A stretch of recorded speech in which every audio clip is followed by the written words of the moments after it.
জিম্বাবুয়ের বিপক্ষে চতুর্থ টি-20তে টাইগারদের ব্যাটিং ধসের কারণ ব্যাখ্যা করেছেন সৌম্য সরকার।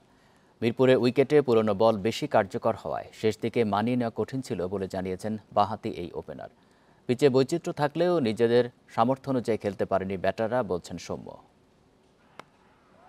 তানজিদ সৌম্যের কি দুর্দান্ত শুরু, স্কোরবোর্ডে বিনা উইকেটে 101 রান। এরপর অবিশ্বাস্য ব্যাটিং বিপর্যয়, আসা যাওয়ার মিছিল শুরু জুনিয়র তামিমকে দিয়ে।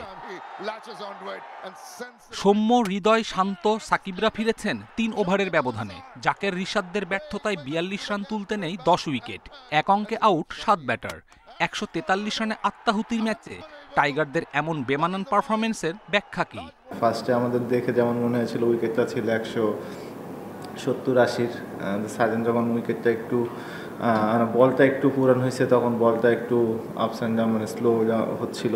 সো এইটা হয়তো বাস সবাই একটু আর্লি যে অ্যাটাকিংয়ে চলে গেছে, যে ওই ফ্লোতেই খেলতে, যে এইটা হয়তো কেউ সবাই মিস্টেক করছে। দুর্বল জিম্বাবুয়ের বিপক্ষে হতশ্রী ব্যাটিং, উইকেট নিয়ে সৌম্যের এমন যুক্তি কতটা মানানসই তা নিয়ে প্রশ্ন থাকতেই পারে। নিজেদের মানিয়ে নিতে না পারার দোষ আড়ালো করেননি টাইগার ব্যাটার।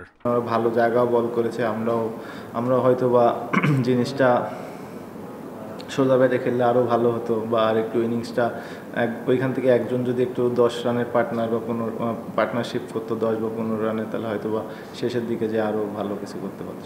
144-এর টার্গেটে লড়াই জমিয়ে তুলেও সাকিব মুস্তাফিজের বোলিংয়ে 5 রানের কষ্টার্জিত জয় বাংলাদেশের। বিশ্বকাপের আগে জয়ের মোমেন্টাম জরুরি হলেও পরিকল্পনায় এগুতে হবে দলকে।